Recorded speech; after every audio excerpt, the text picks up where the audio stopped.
I recommend as many of you as can come forward. Come forward. If you're fine sitting in the balcony, that's fine. It's fine. The screen is not really big, and some people just sometimes come fashionably late. It's just the way it is. So then they'll have a place to sit if you come forward. And this little girl, if she starts getting too fidgety, do the needful, okay? Because I'm a grumpy sannyasi, and I don't. I'll just stop speaking if it's noisy. Okay, part 3. Offer our pranam mantras to Prabhupada.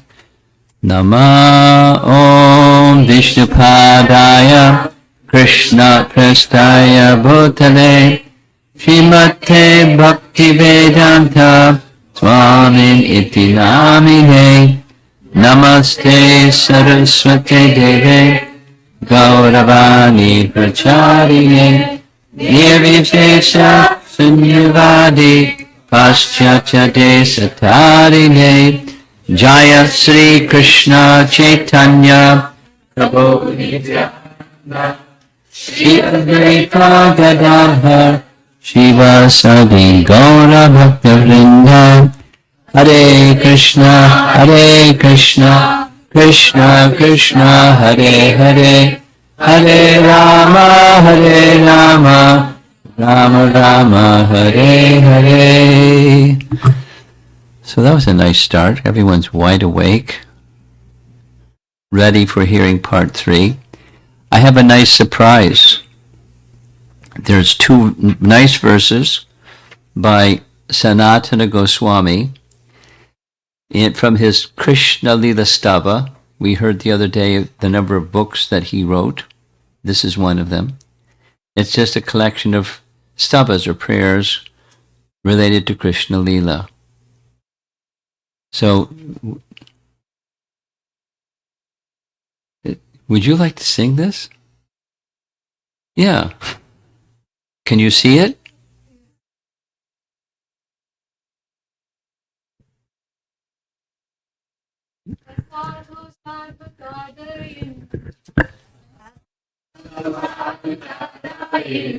Adini Chochataraka Anamuncha Kadachinmam Premna Hritkanthayospura. Very nice translation.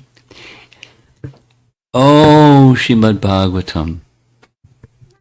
Oh, giver of saintliness to the unsaintly.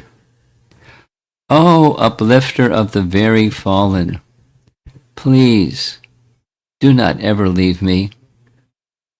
Please become manifested upon my heart and my throat, accompanied by pure love of Krishna. That's number 417. And all this book is just prayers like this. Here's the previous one. The next one is from 417. Now? Madheka bandho matsangin Madheka bandhu matsangin Madguru manmahadhana Manmano mahadana Manishtaraka madbhagya Madananda namostute. Oh, Srimad Bhagavatam. Oh, my only friend. Oh, my companion. Oh, my teacher. Oh, my great wealth. Oh, my deliverer. Oh, my good fortune. Oh, my bliss. I offer my respectful obeisances unto you.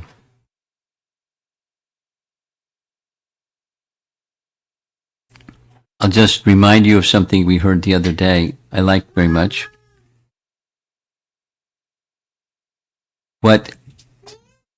When he was just a young boy, 16-year-old boy, he had a dream. In his dream, a Brahmana came to him in his dream and gave him a handwritten copy of Srimad Bhagavatam, because we mentioned this. There was no printing press. It was just copies were handwritten copies. No commentary, just the Bhagavatam verses.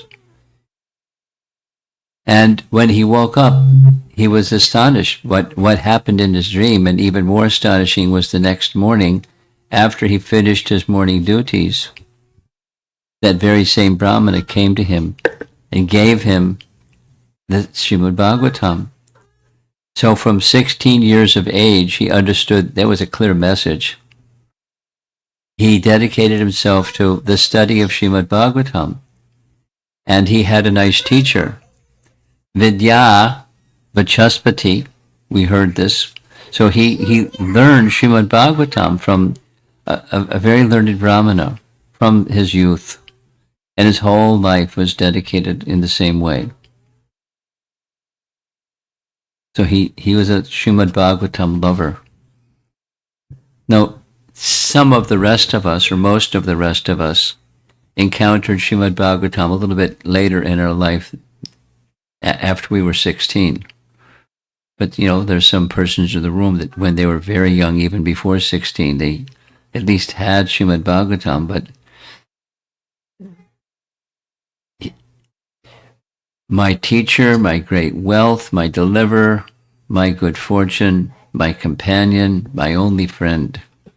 So this Bhagavatam is everything for him. Of course, there's prayers to Lord Chaitanya, etc., etc. But most meaningful source of inspiration within him and in his life, in all of his association and all of his activities, guided by Srimad Bhagavatam. So I'm going to ask for at least, well, let's see how many volunteers we get. I requested before we ended yesterday evening for a person that would wanted to memorize 10, 12, 11, the Krita Punya Punja verse. As one person volunteered. So would you like to recite it? Go ahead. Itham satam brahma sukhanubhutya dasyam gatanam paradaivatena maya shritanam naradarakena sakam vijaharu krita punya punjaha. Did anybody else remember it? Memorize it? Okay. Yes? Go ahead. You got the microphone? Slowly, as she did, slowly, like this. I might not be able to read in meter, but I'll try my best. Okay, you do your best. That's what we can do. Itam satam brahma sukhanubhutya dasyam gatanam paradevatena maya shritanam naradarakena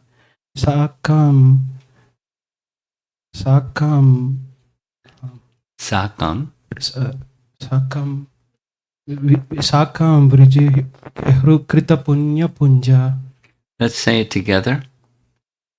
Itam satam brahma sukhanubhutya dasyam gatanam paradaivatena maya shritanam naradarakena sakam vijayhu krita punya punja. So this is one of those verses that, along with memorizing, is meditating on the meaning.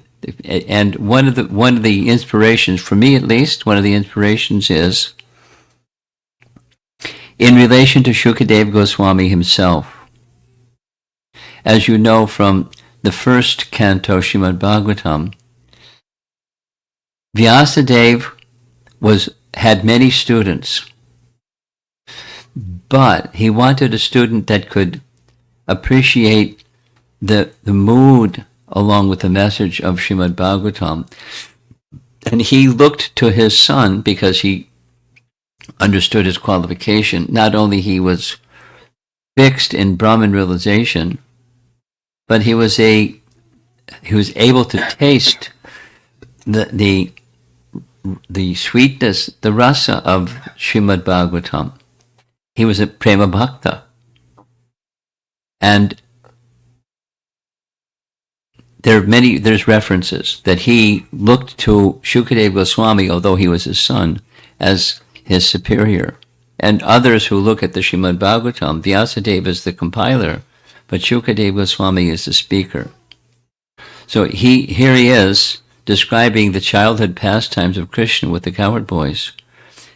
And he practically enters into a state of suspended trance. He stops speaking about their activities, and because he's meditating on the intimacy that they have with Krishna, and then this explosion of realization or ecstasy comes from him.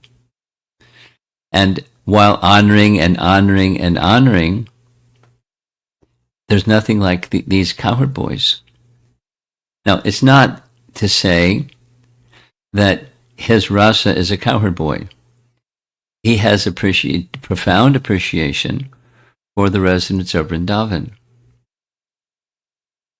And amongst the residents of Vrindavan, he's speaking about the cowherd boys because that's the pastime age of Krishna. And how special, triple special. So the happiness of Brahmasuk, the Gyanis, who have realized the happiness of Brahman, which is but a drop in comparison to Parabrahman or the Bhagavan feature. There are those that have realization of the Bhagavan feature in opulence, in the Vaikuntha mood of dasya, servitorship to the Supreme Lord, para daivatena. There are those that are have taken shelter of Maya, and they can't understand him at all. But what to speak of what happened? What to speak of the cowherd boys? How special, super special that they are in comparison to Gyanis, Vaikuntavasis, what to speak of materially absorbed people. They're so special, and how special, who can say, how many lifetimes of undivided devotional service they have rendered. So that was verse number 11. We ended with verse number 12, and we're about to begin the third section. So verse number 13.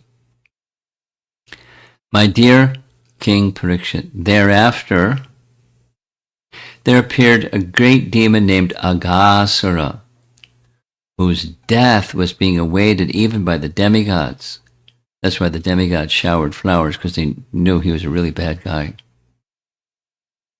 The demigods drank nectar every day, Amrita, but still they feared this great demon and awaited his death.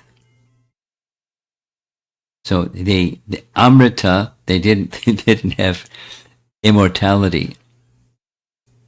They feared death. They had lived a long life, Soma Rasa, drank Soma Rasa regularly, but this demon could not tolerate the transcendental pleasure being enjoyed in the forest by the cowherd boys. Question. This is by our commentators. How could Krishna's pastimes be interrupted by a demon?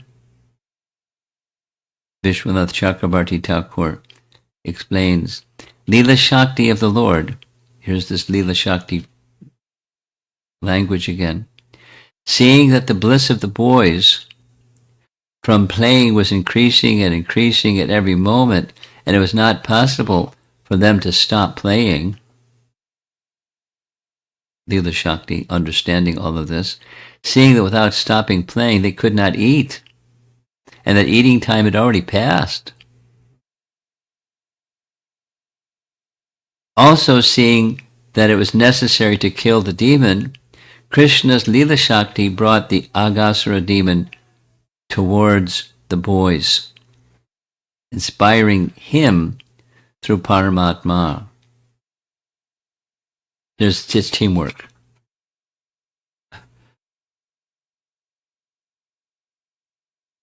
So Paramatma is the Antaryami, the super soul within, and even Paramatma giving a signal or Leela Shakti understanding through Paramatma. So the painting is going to show up on the screen momentarily. There's the picture up on the upper side of the painting. There's Aghasura, and Aghasura also has Paramatma within his heart. So the Paramatma within Aghasura's heart inspired him, prompted by Leela Shakti, to come down from the hilly area up there and give problem to the cowherd boys. It was time for the cowherd boys to have lunch. And interrupting their play was necessary so they could have their lunch. And it worked. Jiva Goswami comments, the Devatas, though they had drunk nectar, were fearful of death. There it is again. And thus waited for Aghasura's weak point, thinking, when and how will he die? So they're anxious. Sridhar Swami, great commentator.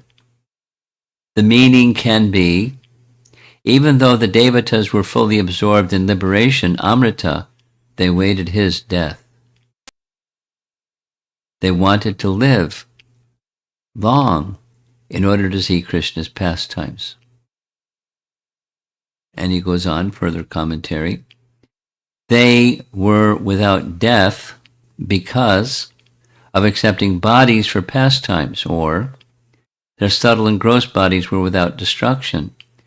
It is said, even the liberated accept forms and participate in the pastimes. The Devatas were expecting these pastimes. So there's a lot of attention spent just in that little comment in one verse that the demigods were eager to see Aghasura being killed. So now back to the verse. Aghasura, who had been sent by Kamsa, was the younger brother of Putana and Bakasura.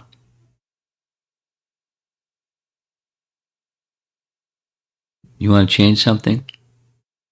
You're okay? Not yet. Okay. So here's the verse number 14. Therefore, when he came and saw Krishna at the head of the cowherd boys, he thought, this Krishna has killed my sister and brother, Putana and Bakasura. Therefore, in order to please them both, revenge, I shall kill this Krishna along with his assistants, the other cowherd boys. So he's very clear and explicit. Next verse. No, this is commentary, excuse me. Aghasura thought, if somehow or other I can make Krishna and his associates serve as the last offering of sesame and water for the departed souls of my brother and sister, then the inhabitants of Brajabhumi, for whom these boys are the life and soul, will automatically die. If there's no life, there's no need for the body. Consequently, when their sons are dead, naturally all the inhabitants of Braja will die. He's a very calculating fellow. After thus deciding, the crooked Aghasura assumed the form of a huge python, as thick as a mountain, and there's the 8 miles long dimension. And lots of interesting graphics that show how big this guy is. Having assumed this wonderful python's body, he spread his mouth like a big cave in the mountains and lay down on the road expecting to swallow Krishna and his associates, the cowherd boys.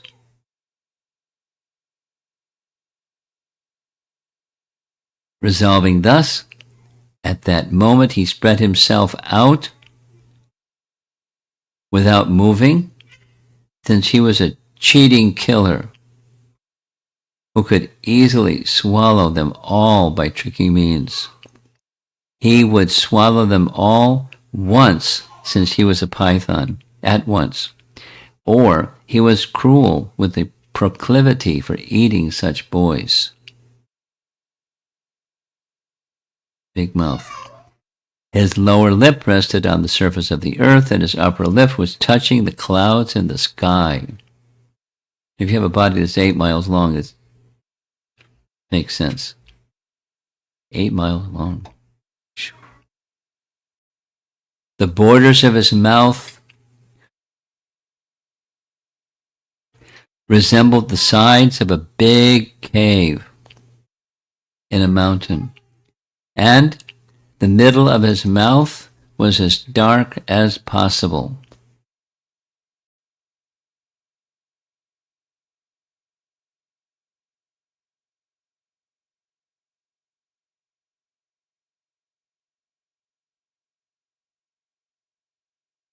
I'm waiting for it's a nice picture. Did you see the picture? Yes? Yes? Already you saw it. Okay, we're moving on. His tongue resembled a broad traffic way. His breath was like a warm wind, and his eyes blazed like fire. Upon seeing this demon's wonderful form, there it is, which resembled a great python, the boys thought, must be a beautiful scenic spot in Vrindavan. Somebody made a nice playground for us. So there's the big, big mouth. Thereafter, they imagined it to be similar to the mouth of a great python. In other words, the boys, unafraid, thought that it was a statue made in the shape of a great python for the enjoyment of their pastimes. Some of the boys, seeing Aghasura, started to run away, thinking it was a big snake. Other boys, this is Vishwanath, other boys, however, considered that Aghasura was one of the wonders of Vrindavan. He continues, they comforted their fearful friends by saying, "Oh, fools, a snake can never be this big.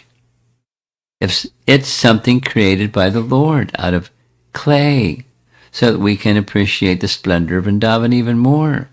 He has made it in this form, in the form of a huge snake with a big, gaping snout." Next verse.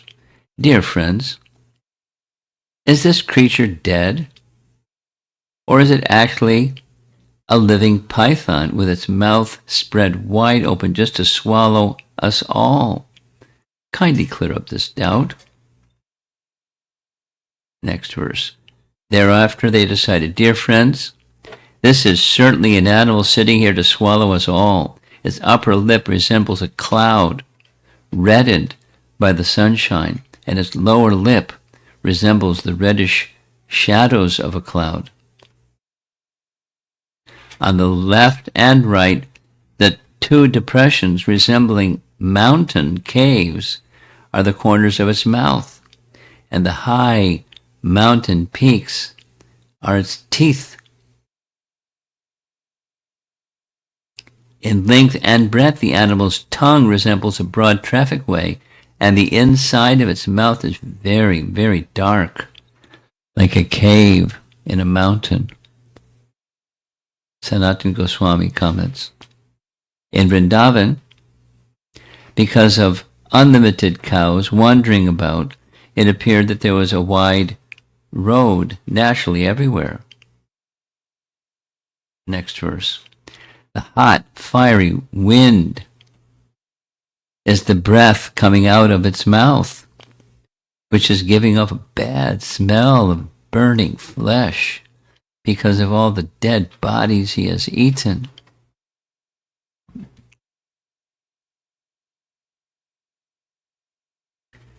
The boys then said, has this living creature come to swallow us? If he does so, he will immediately be killed, like Aghasura, without delay. Thus they looked at the beautiful face of Krishna, the enemy of Aghasura, and laughing loudly and clapping their hands, they entered the mouth of the python.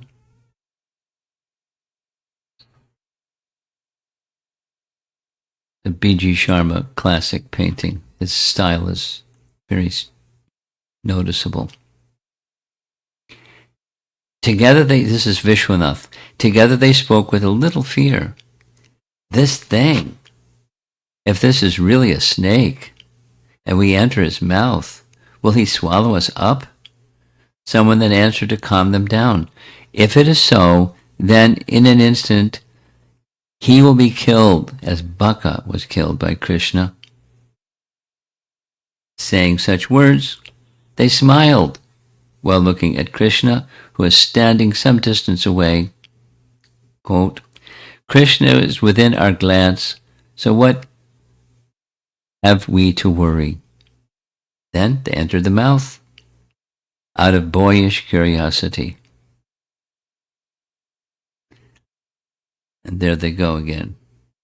This is a copy of a B.G. Sharma painting, and Krishna is looking over the whole scene in the background.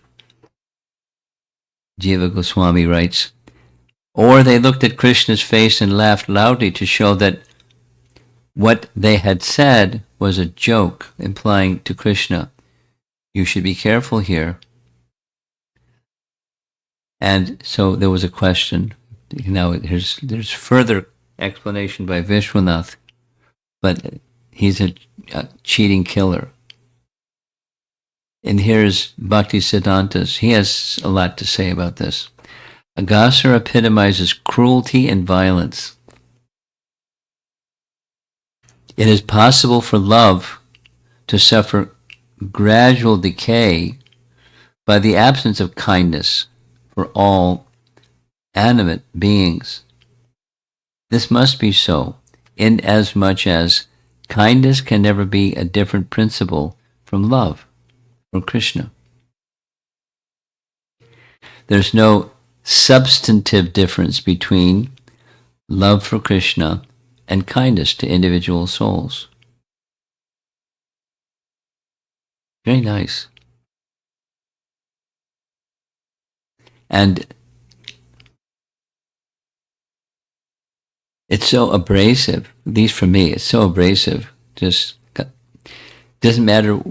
I travel maybe too much, and wherever I travel, the eating establishments are all products of violence. And violence and violence and violence and violence. It's out of sight, but the behavior of eating is the product of violence. And violence and violence and violence, so that the slaughterhouses and it's, without going into it, it's painful. How can there be love of God in the world? How can there be peace in the world, peace and prosperity in the world? The reaction of Mother Nature is going to hammer these people. Here's Bhaktivinoda Thakur in his Chaitanya Shikshamrita. Whoops. Sri Krishna's activities are of two distinct types: eternal, or Nitya Lila, and occasional, Naimittika Lila. In Goloka Vrindavan, Krishna's Nitya Lila, or eternal pastimes, are conducted through 8 periods of the day. They are constantly in motion. But in Bhoma Vrindavan, Krishna's Nitya Lila is mixed with the Naimatika Leelas, or occasional pastimes. Interesting artwork, huh? But, some occasional pastimes include Krishna's leaving Vrindavan to live in Mathura and Dwarka, his returning to Braja, his killing various demons, and so forth. That's in the Naimatika, or occasional, category. These pastimes are very useful for an aspiring devotee who is bound within the material world. The Naimatika Leela, or occasional pastimes of leaving Braja, actually exist in Goloka, but only in a conspicuously absent manner. They are truly manifest only in the material world. Now, this is a curious phrase. Something such and such is conspicuous by its absence. Like, it's really noticeable that something just isn't there. That's conspicuous by its absence. Practicing devotees, that's us, sadhakas, understand these occasional pastimes to be like negatively tinted reflections of the eternal pastimes. The reflections, okay, that's easy. There's the object and the reflection of the object. But the negatively tinted reflections, well, Prabhupada's phrase was perverted reflections. Here it's negatively tinted reflections. So it has unsavory features in the worldly manifestation.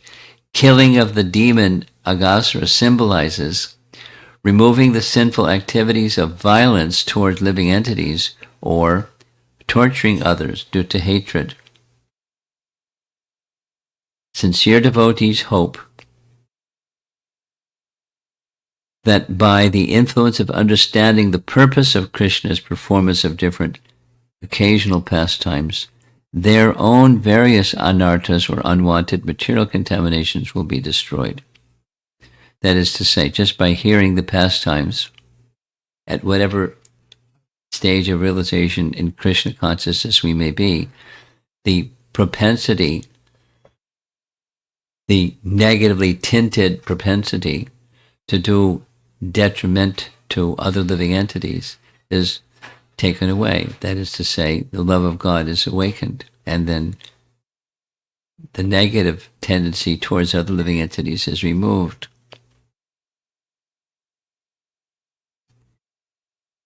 Now here's a reference. We had this back and forth and back and forth and back and forth, kind of like a ping pong tournament, about Garga Samhita. And, there's something on this side and there's something on that side, and you can make your own pan scale decision. But here's something from Garga Samhita about the previous life of Aghasura. Bahulashva, the king of Mithila, inquired from Narada Muni, who was this demon in his previous birth that he was able to enter Lord Krishna's abode? Meaning, at the end of the pastime, he's liberated. More specifically, the type of liberation is identified as Sayuja, not Sayuja, Sarupya. But it's said specifically by our acharyas, because he was not eligible for Braja, he didn't attain a position in Braja, he didn't do any service. Putana came at least and did some service. But Aghasura didn't do any service. It's just wicked. And so he got liberation, but his liberation was in Vaikuntha. So he merged into the body of Krishna, and then from that position attained the spiritual sky. But in Vaikuntha, not in Goloka. That's what our acharyas have to say. Simply by hating Krishna, the demon quickly attained Lord Krishna. Narada is giving the answer to King Bahulashva. O king, he was Shankachuda's son. Who's Shankachuda? Who knows Shankachuda? You've heard his name, Shankachuda, before? It's in the 10th canto Bhagavatam. And he's a fellow, a very rich, wealthy fellow. Somehow, the treasurer gets to be a wealthy guy. And Shankachuda was a follower of Kuvera, the treasurer of heaven. So he was also wealthy and really proud. So he got this nice idea. Krishna's enjoying the gopis. I should enjoy the gopis. So he tried to kidnap the gopis right in the middle of rasa dance. That's Shankachuda. So we're speaking here of Shankachuda's son. His name was Agha. He was young, strong, and very handsome. He was like another Kamadev.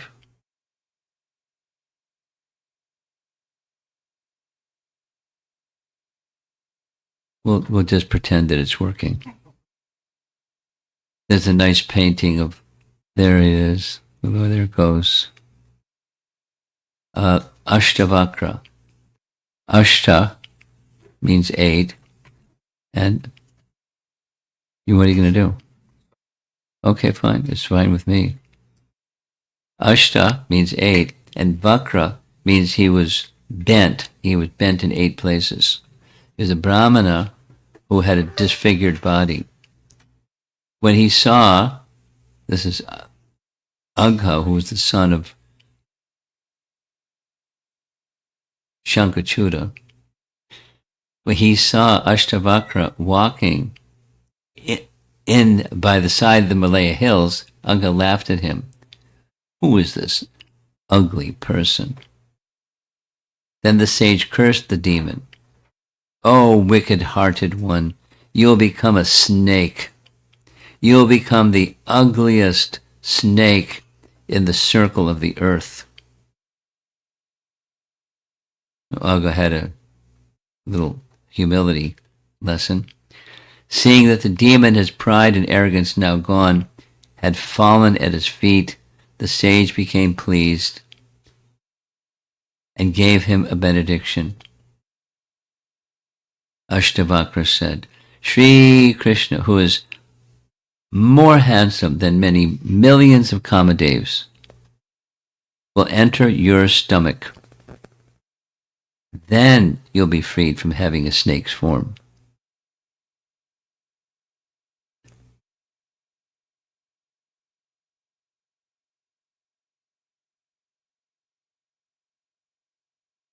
Yeah. Might be a button which screen of the presenter. What do you want me to do? Be a PowerPoint, there might be a menu item called switch screen because we are seeing the presenter view. Font is to. Can you look at the screen? It's like I'm done. This is the end of part 3.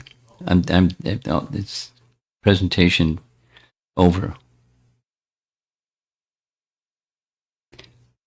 But he and I have been doing this like a bunch, and we haven't had this problem, and I haven't changed any settings on my screen. But, if you want to come and fiddle with it afterwards, fine with me.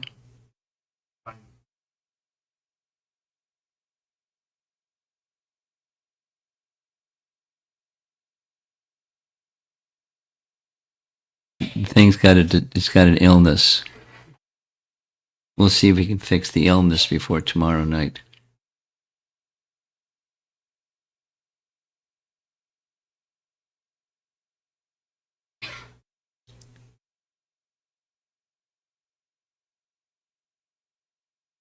So tomorrow night we're going to do part 4. That's, the conclusion. Krishna is going to finish Aghasura tomorrow night.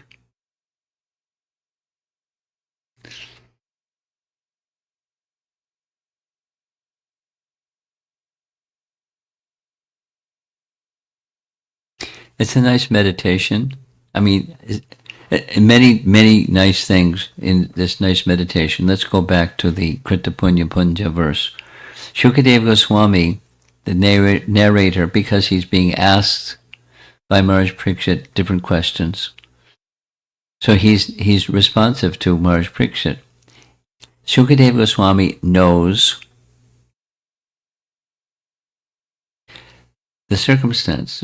Maharaj Parikshit's about to die in 7 days by some divine arrangement, super soul's arrangement that he did what he did, and it was completely out of character for him.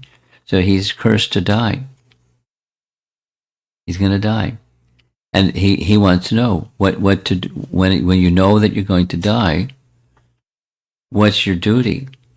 The message is, hear Srimad Bhagavatam.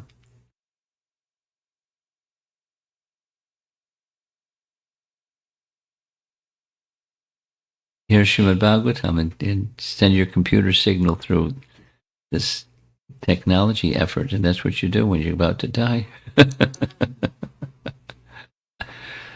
So he's just narrating, gifting to Maharaj Parikshit the means of lifting his consciousness towards Krishna and immersed in Krishna just by his words. And so we're bystanders in one sense, because we're getting to hear what Shukadeva Goswami and Maharaj Parikshit exchanged with one another. But the same effect is there, because who knows? But he had 7 days. We don't know. We have 7 minutes, and we may think, well, something, but we don't know. And it's not like, we don't know, so you become gripped with fear. But what do you do when you don't know? Then so you take shelter of that which is known. And so the eternal personality of Godhead, just repeating what we already know. The eternal personality of Godhead appears in this world to attract the hearts and minds of living entities like us that are caught in the grip of the illusory energy, and to draw our attention from that grip to transcendence. These pastimes are enacted, and loving exchanges that are powerful, very sweet, and very charming, and very powerful enough to remove coverings and awaken our original consciousness, depending upon our position, because he's the source of everything, and he has a way of stimulating love with different living entities according to their position, etc., etc. But the outcome is to become attracted to take shelter of Krishna.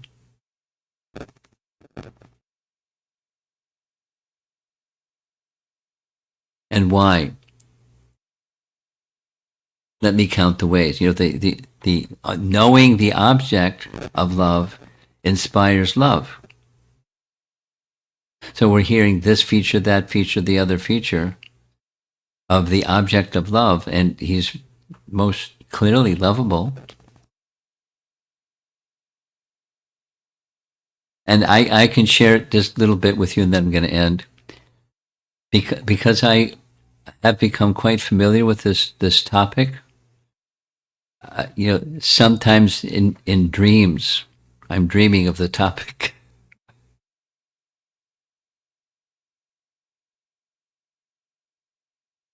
And including some of the images that keep disappearing from the screen periodically. But nice images of the pastimes, like coming up just after all of this series and Brahma Vimohan Leela and Lord Brahma's prayers comes the Kaliya Leela, Dhenukasura and Kaliya Leela. And like it's, one variety, another variety it's a river with waves and just so attractive. I'm really looking forward to those upcoming ones. It's going to be the end of this month in Aghasura. There's 7 parts to the Kaliya Leela. This is 4. That has 7. This is 1 chapter that spans 2 chapters. Because included in that chapter is the prayers of the wives of the Kaliya serpent. And just like the prayers of Lord Brahma, that took 6 classes. The prayers of Lord Brahma, they're really wonderful. He's Lord Brahma. And he's just been blown away, as they say conventionally. He got his mind blown, and he has these realizations of Krishna beyond his realizations before, and his attraction for the residents of Vrindavan is he wants to take his next birth in Vrindavan, just to be in the association of the Vrijbasis. And in whatever species of life, it's very similar to Uddhava and his visit to Vrindavan, and he ends up praying to become a blade of grass so that the dust from the feet of the gopis can touch his head, and he can be benedicted from the dust of their feet. And they're village girls, and he's, from the royal family, living in Mathura, the capital, and going into the village, wishing to become a blade of grass to have the dust from their feet touch his head. I mean, the glorification is, if you start to consider who these people are and what they're saying, and what was the impact of being in the company of the resident of Vrindavan. Shoo. And how is that going to be accessed by us? By sound. And it's non-different. I mean, different. It's not different. The spiritual potency is not different.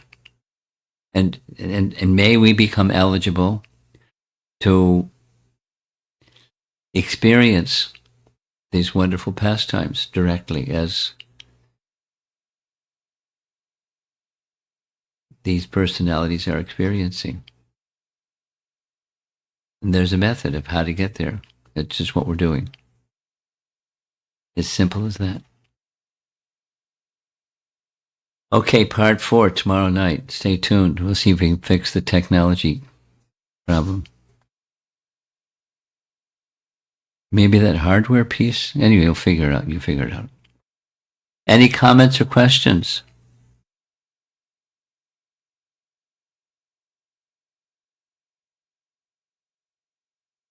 Yes. Do we have a microphone?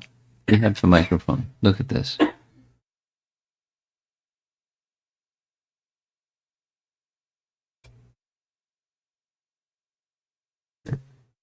Hare Krishna Maharaj. Thank you for the wonderful. You're a teenager. You know how to turn microphones on. Pressed in. It didn't turn on the first time. Okay. My question was regarding some information that you had on one of the earlier slides about, I think it was the demigods who were showering flowers. Yeah. On Aghasura's dead body. Right? Yeah. Well, they were celebrating the fact they wanted to see this guy gone, and they couldn't do it, but Krishna did it. So they're celebrating. The flowers are upon Krishna. Yeah. So in the slide, maybe I misinterpreted it, but it was saying that they were liberated, and I think the word immortal might have been used, or immortality.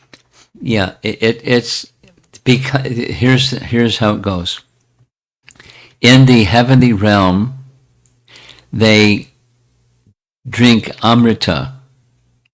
You know, a common expression of that is, for example, soma rasa. It's a kind of amrita. And amrita, in a literal sense, can mean immortality. But they just have longevity. They don't have immortality. So it's not really immortality in the absolute sense, but they live a long, long life. And one of the ways they do that is this amrita that they drink. Does that answer your question? Yes, Maharaj. Okay. Thank you. All the way in the back.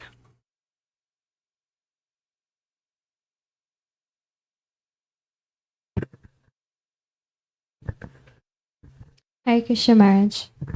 I actually have two questions. Two. Okay. So the first of which is, there was a slide previously where it mentioned that the killing of Aghasura is symbolic or represents something along the lines of violence towards devotees, or Okay, I'll find the slide. Keep going. so my question was, is there a particular type of violence towards others that is commonly overlooked that devotees should be more aware of? Is there something that you and I might do that's in that same category of violence? Yeah, that might generally be overlooked or not generally considered as violence towards others. Well, there's degrees. And let's say we're not Jains.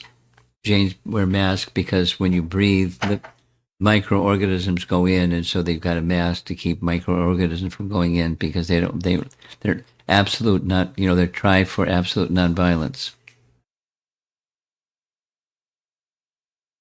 Prabhupada's teaching on the nonviolence point is for a Kshatriya, violence is part of their duty. It's to curb wrongdoers. And so the wrongdoers need to be curbed. And so violence has its place. But for us, which is what your question is, I can't understand. In the course of service, here's a little, I like this one. This is from Los Angeles. Prabhupada said, we don't walk on grass unless it's for the service of Krishna. Because the grass and the living entities living within the grass and so forth and so on,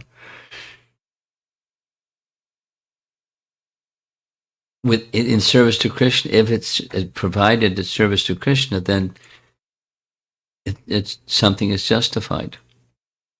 So, like, let's take where we are.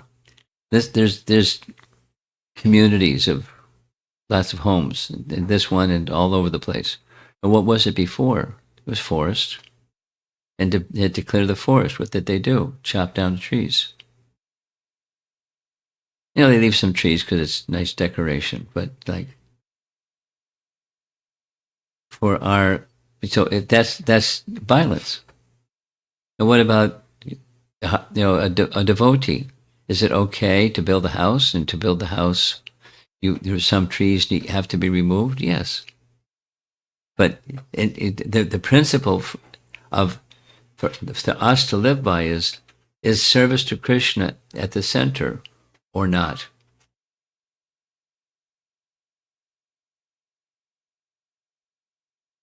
Here's a little Prabhupadism.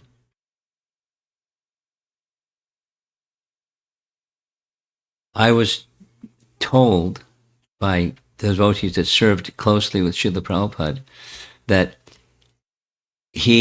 when he received letters in envelopes, he would save the envelope and open up the envelope and write on the inside of the envelope. Because he didn't like cut trees unnecessarily. In part because of his upbringing, and it was not with opulence as exists in the West. So many persons born up in the West, they don't think about it. But he was careful.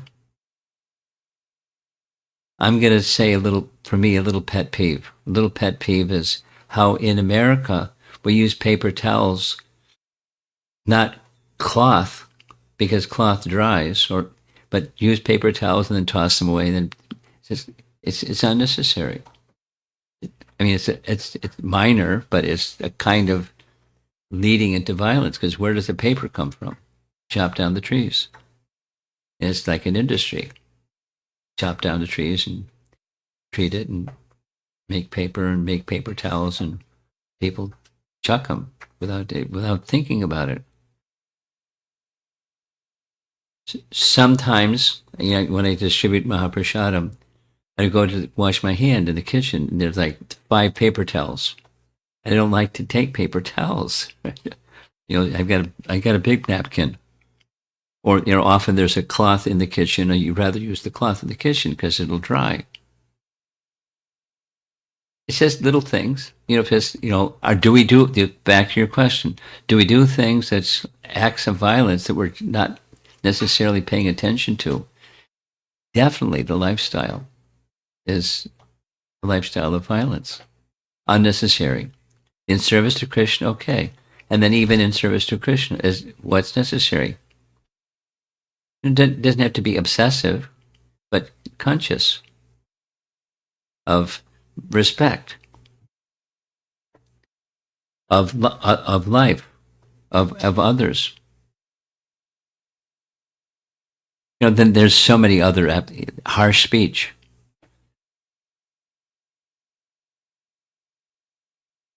When it's causing pain for others. So we do all kinds of things that are cruel, unnecessarily cruel, thoughtlessly, just because of our conditioning. And so we can't just be fanatics, but we have to be conscious and move in the direction of very much what Bhaktisiddhanta Saraswati Thakur said. Let's go. There's no substantive difference between love for Krishna and kindness to individual souls.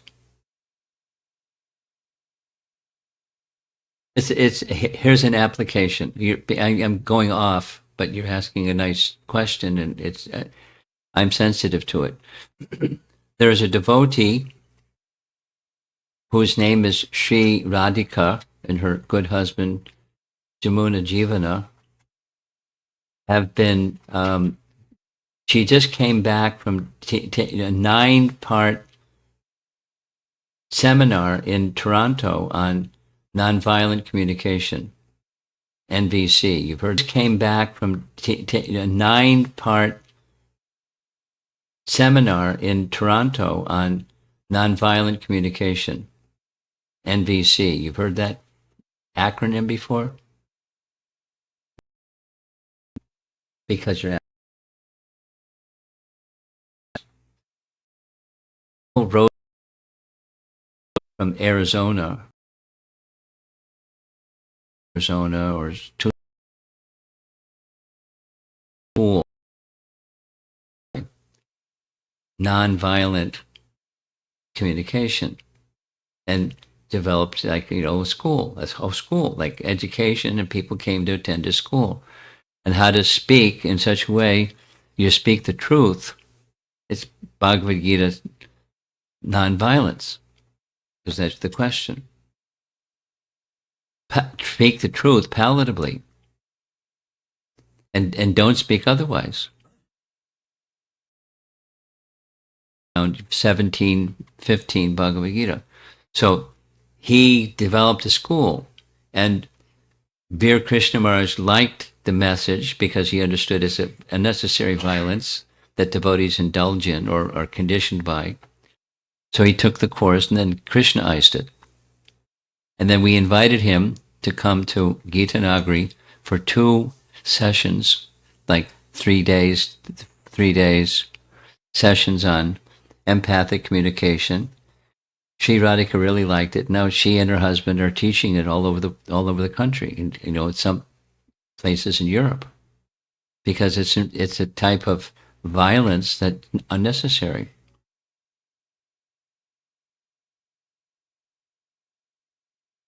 It's important. So back to your question. Are there types of violence that we engage in? Yes. Physical as well as emotional and verbal, body, mind, words. So here's the phrase again. It's on the screen. Look at that. It works. There's no substance and difference between love for Krishna and kindness to individual souls. So kindness to the soul takes into consideration the covering of the soul.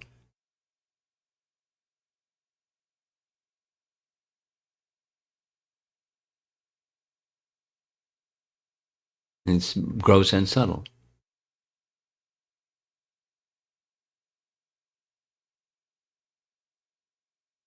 It's a loaded. I mean, it's a big question. I like the question because we're not refined.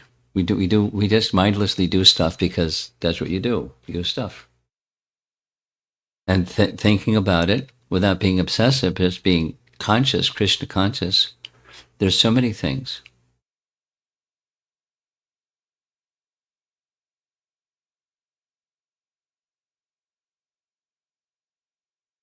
Yeah. Do you have something further? You have a second question? I had a second question, but it's not related to the first one. Okay. He's got a question up front then. Huh? I was going to. Not this quote. Okay. Fine. That's fine with me. Here comes the microphone. Ujjwal will come back. He's got the microphone up here. I really like this slide. And Srila Bhaktivinoda Thakur is quoted by His Holiness Satsarup Das Goswami Maharaj in the Vaishnava Compassion book that he wrote, where the quote I remember is, love for Bhagwan manifests as bhakti, and that same tendency towards every jiva manifests as compassion, which kind of rhymes with the last. Yeah, same. But I hadn't seen that first sentence, which is very profound, that it is possible for love to suffer gradual decay by the absence of kindness for all animate beings. It occurs so subtly that you don't realize, one can not realize that one's genuine feeling of love for something is gone. So it really requires, from what I see there, a definite presence, what people call mindfulness, but we don't call it that, but a heightened awareness of how all beings are in some way carrying Krishna within them, and they have a spiritual journey, and we should be mindful of that. Well, I guess that was just my comment on this. Okay. I like what you said. I don't have anything to add. We're going to go all the way, way in the back corner. Musical microphones today. You got to hit that magic button. Thank you, Maharaj, for the wonderful class. You always mention that we are all Rupa Goswami's followers, right? We are all Rupangas. So question is like, does the practices of Rupa Goswami... Hold the microphone just a little bit further from your mouth. Great. Rupa Goswami's practices, does it include Vaidhi Bhakti also? Of course. So what kind of practices does we do for Vaidhi Bhakti? Why are you asking this question? You know the answer. Why are you asking the question? We Hare Krishna followers are engaged in Vaidhi Sadhana Bhakti. That's what we do. And we're trying to do. So I'm unclear what you're asking or why you're asking what you're asking. We live our life as devotees and we follow the vidhis of Vaidhi Sadhana Bhakti. So you want a list of vidhis? It's a long list. Let's, start with get up in the morning. There's a vidhi. Yeah. And then after that and after that throughout the day.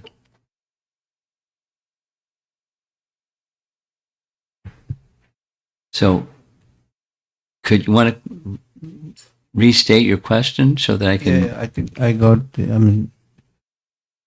We just want to confirm, like it includes Vaidhi Bhakti as part of the how we live our life. Yeah. We do sadhana according to the vidhis. That's Vaidhi. It's an adjective. Vidhis is a noun. Vaidhi is the adjective. We follow the vidhis by Vaidhi sadhana bhakti.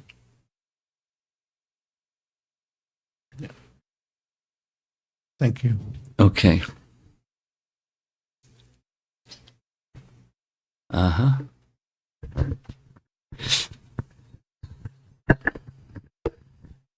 Thank you, Maharaj. I have a comment and a question. So one comment is that in the initial slides, it was mentioned when the Gopas were so curious to go inside the mouth, they were saying Krishna is just a glance away, or we are Yes. and if Krishna is within our glance, what do we have to worry? So it was very relatable and it's very hope giving. Yeah. I really That's like the that. confidence they have in him. Yes, so that was wonderful. So that's my comment. My question was when you were talking about the different kinds of leelas, and there was occasional leelas, and they were referred as perverted reflections or Negatively perverted. Yes. Negatively tinted.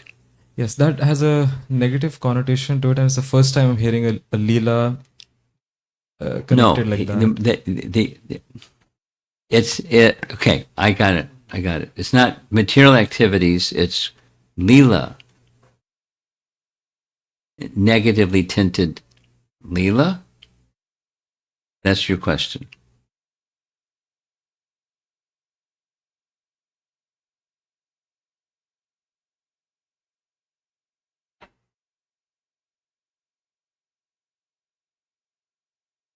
It's a nice question.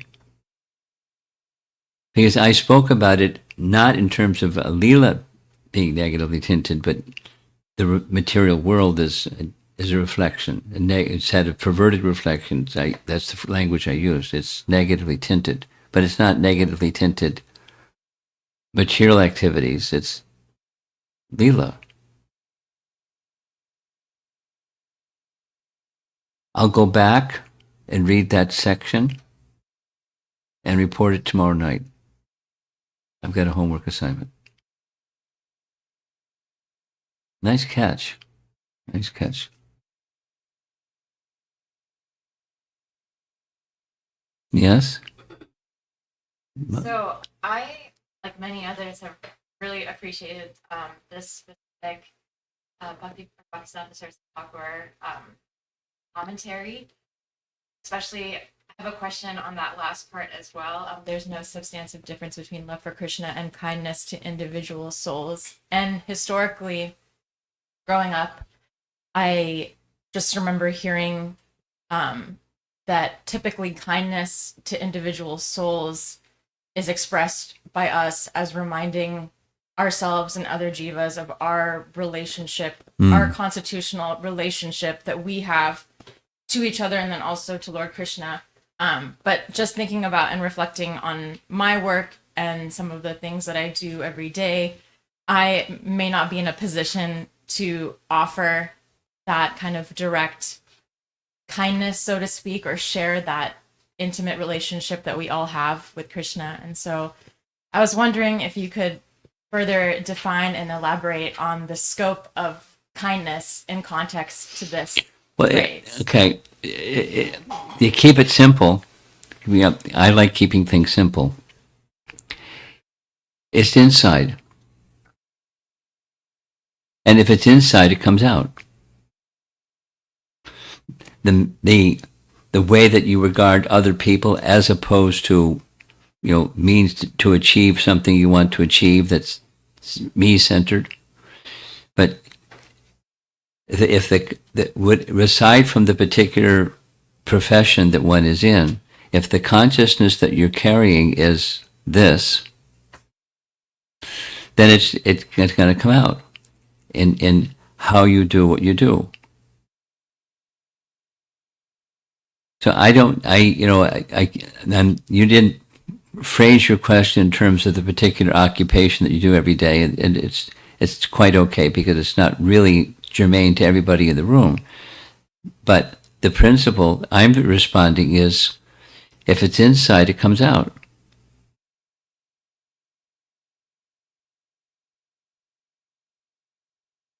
I'll just do it like a flip. And the flip for me, from my experience is,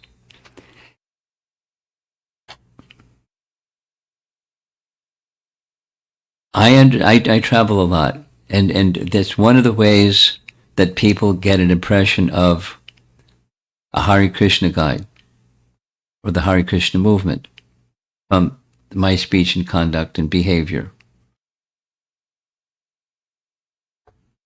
And, different people are different. So some people, are quite accepting, and some people, like, their head moves back, like,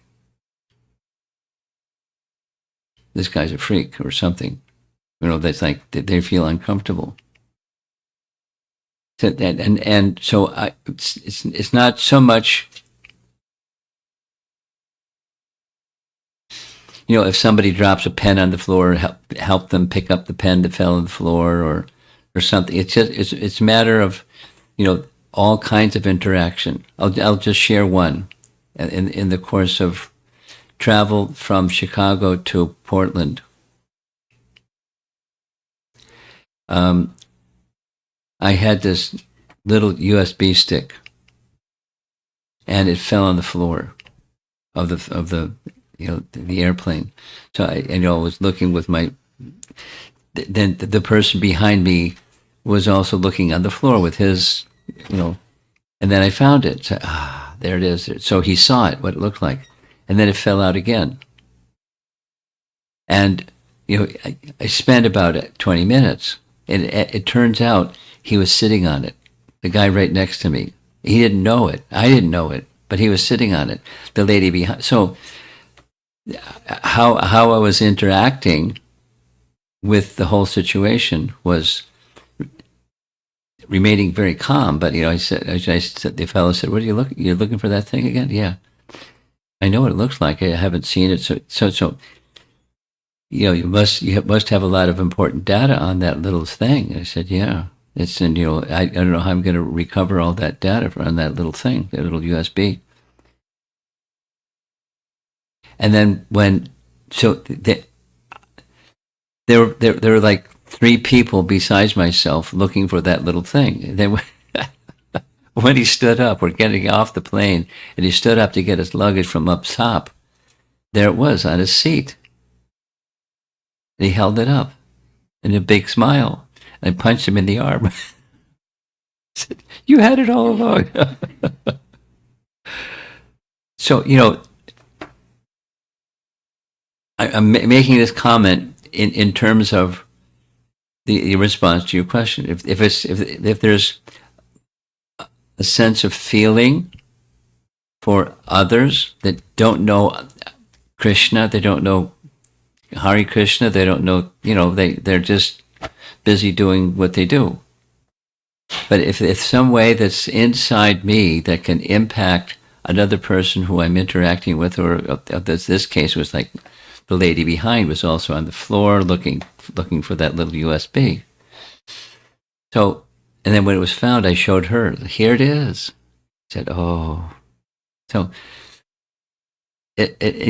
Krishna, this worldly activity, but done in a way that's, exemplary of what a Vaishnava should do, or could do, and carrying thankfulness that people were engaged in help, not just helping me find my USB stick, but engaged in Krishna service, because that's all that I do.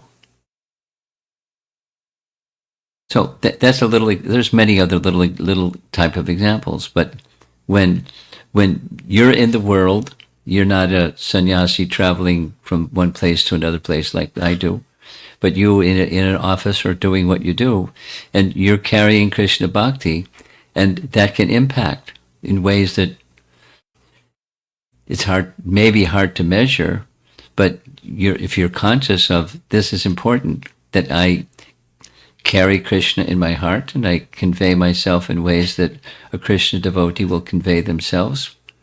You know, that there's some, back to his question about vidhis, I'm going to speak the truth.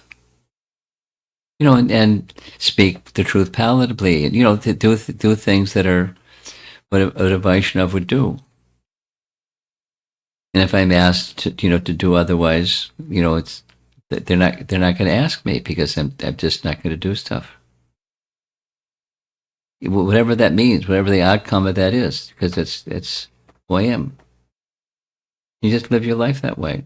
You know, it's subliminal in one sense, but it's powerful in another sense. And we don't have to carry a Bhagavad Gita stick in our hand and whack people or something. That kind of fire and brimstone Hare Krishna preachers, but just you'll live the life. Because it's inside and then it comes out. And then what will happen, not always, but sometimes what will happen is people will ask, you know, what's going on with you? I've had people ask, like, you know, you're so calm, and, you know, where do you get that?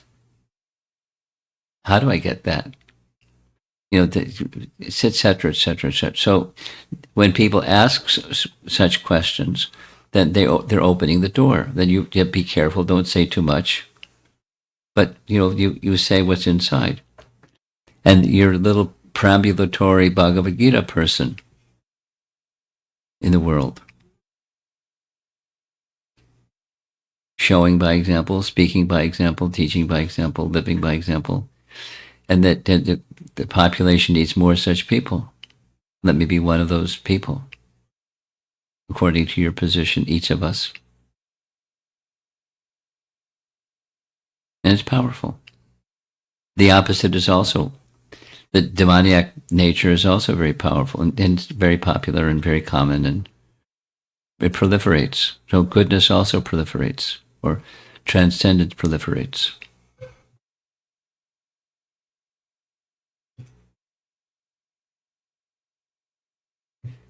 Okay. Yeah.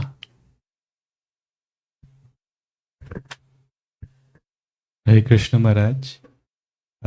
Krishna leaving Vraja is conspicuous by its absence. The comment from Srila Bhaktivinoda Thakur. I didn't understand. Can you elaborate on that?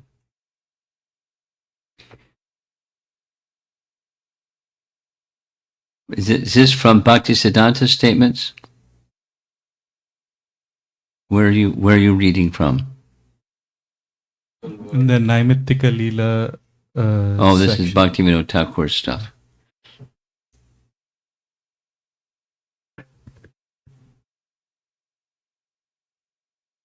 Is this a slide? No?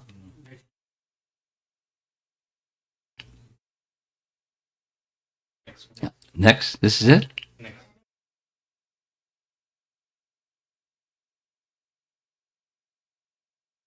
Okay. The Naimittika Leela, or occasional pastimes of leaving Braja, actually exist in Goloka, but only in a conspicuously absent manner. So he doesn't leave Goloka. But that bhava is within Krishna. So the manifestation is conspicuously absent, but the bhava is there. Like the anticipation of Krishna may depart, but he doesn't depart. So it's conspicuously absent, but there's a bhava. Emotion, an ecstatic emotion, that Krishna may leave. It's okay. There she goes.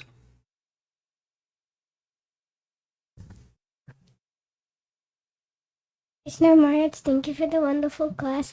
I had two questions. Two questions. One was from the morning and one was from now. I'll start with the one from now. Like, I had a question on did Kamsa send Aghasur, or he came like because he knew that Putana and Bakasur had died?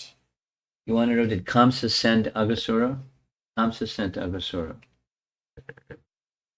Aghasura was a very willing instrument. And, you know, in addition to Kamsa's reason to protect his backside, he had another reason, get back, revenge. He had double reason. But he was happy to be sent. But he was sent. Okay? Second question? Second question was, how did the boys, if Aghasur was so big, how did the Kahur boys play more in? Oh, this is, you asked this question. How did he bifurcate Bakasura's beak? You remember that question? No, it was Bakasura, you remember that question? Yeah. So, and I said, there's no explicit explanation, but a possible explanation is, Mahima Siddhi, Krishna became really big. And because he became really big, he was able to bifurcate his beak, which was really big. But it doesn't say that. It's not that Bakasura got small. So it's same. Okay? But Krishna, specifically in this Leela, Krishna's body got big. So big that Aghasura, 8-mile long guy with a body that is upper jaw is in the heavenly planets, and Krishna got so big that he suffocated. Big. Did that answer your question? Okay. Mahima Siddhi. Okay. We have time. Yeah, one more. You get the last one. Hare Krishna Maharaj. So one thing common between Vatsasura, Bakasura, Aghasura is the sage's benediction. They all three were cursed, and because of benediction, they got Krishna's mercy. I just was reflecting on that. I had a comment on Bhaktisiddhanta Saraswati Thakur's line as well, but maybe tomorrow I'll ask. Okay, you're not asking a question, you're making a comment. Comment, yes. Yeah. I had a larger question, but I'll... Okay, we'll wait for the larger question. So,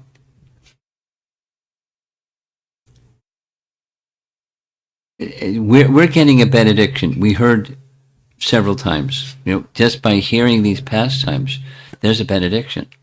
One who narrates or one who hears, all spiritual desires will be fulfilled. It doesn't say like, snap your fingers and now they're all spiritual desires are fulfilled. But there's a potency within, there's a benediction, a phala of hearing, and spiritual desires become fulfilled. All spiritual desires. That's like amazing. So let's go on hearing tomorrow. We'll complete tomorrow. Srila Prabhupada ki jai.